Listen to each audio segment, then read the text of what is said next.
نومولود بچے کے فوت ہونے کے بارے میں اس کا کیا اجر ہے، اور سے اس کے اجر میں صبر میں کمی نہیں ہوتی؟ بچے کو فوت ہوئے 23 دن ہو گئے، پلیز۔ چھوٹے بچے جو بچپن میں ہی فوت ہو جائیں، ہاں جی، اللہ کے نبی صلی اللہ علیہ وسلم نے فرمایا جس عورت کے 3 بچے فوت ہو جائیں جی، بچپن میں، تو اللہ رب العزت ان بچوں پر رحمت کی وجہ سے اس کے والدین کو جنت دے دے گا۔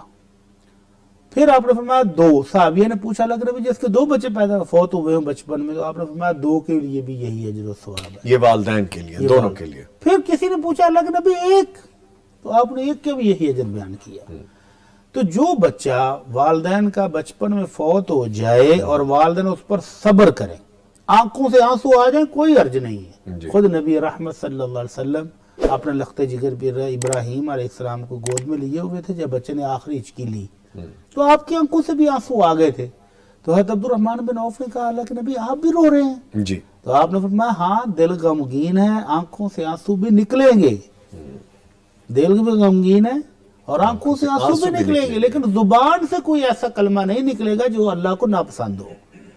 تو نوحہ نہیں کرنا، ماتم نہیں کرنا، واویلا نہیں کرنا، ہائے مر گیا نہیں کرنا۔ آنکھوں سے آنسو غم کے موقع پر نکلے تو نکل آئیں، بلکہ نکلنے چاہیے، غم ہلکا ہو جاتا ہے۔ جی، تو والدین کو اپنی اس پیارے کی جدائی پر رونے میں کوئی بات نہیں، کوئی پابندی نہیں، روئیں، لیکن زبان پر کنٹرول رہنا چاہیے، تو پھر پورا اجر ملے گا انشاءاللہ۔